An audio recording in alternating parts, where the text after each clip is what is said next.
Bonjour tout le monde! Quel est le vrai sens de se responsabiliser? Est-ce que c'est la même chose que se culpabiliser? J'espère que non! Mon nom à moi, c'est Carole Laurando. Je suis accompagnatrice holistique et je vous guide à travers conscient et inconscient à trouver vos propres solutions. Au niveau de la loi, se responsabiliser veut dire pas mal la même chose parce que être responsable égale être coupable. C'est-à-dire que quand on est responsable d'avoir causé des dommages à autrui, ben on est jugé coupable d'avoir fait du tort. Et c'est peut-être pour ça aussi que des fois, quand on aborde le sujet de se responsabiliser, les gens rentrent facilement dans la culpabilité parce qu'ils prennent ça personnel.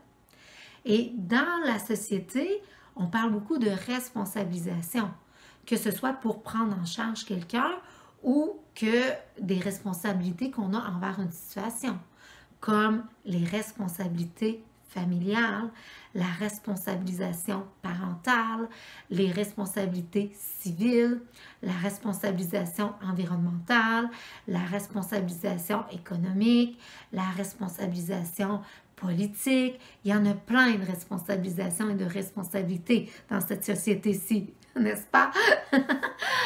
Bon, en tout cas, tout ça pour dire que se responsabiliser, ça veut dire aussi de répondre de ses actes, assumer ses actes.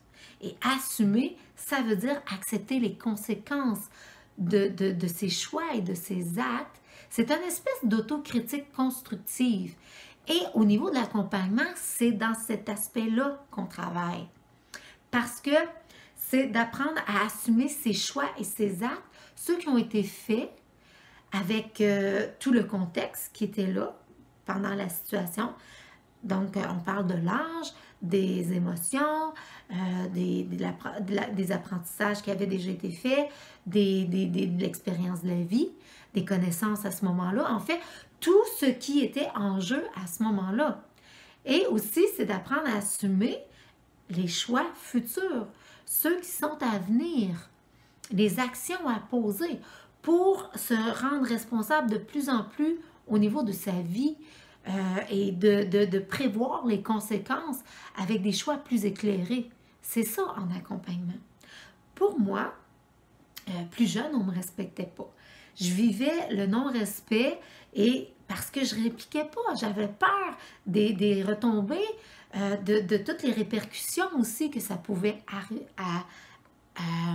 engendrer comme tel. Et puis, alors, c'est imposé un choix. C'était soit je continuais de laisser faire ou soit je faisais une action pour arrêter tout ça. J'ai pris mes distances, j'ai fréquenté d'autres mondes, j'ai passé dans cette action-là et j'ai acquis des nouvelles connaissances.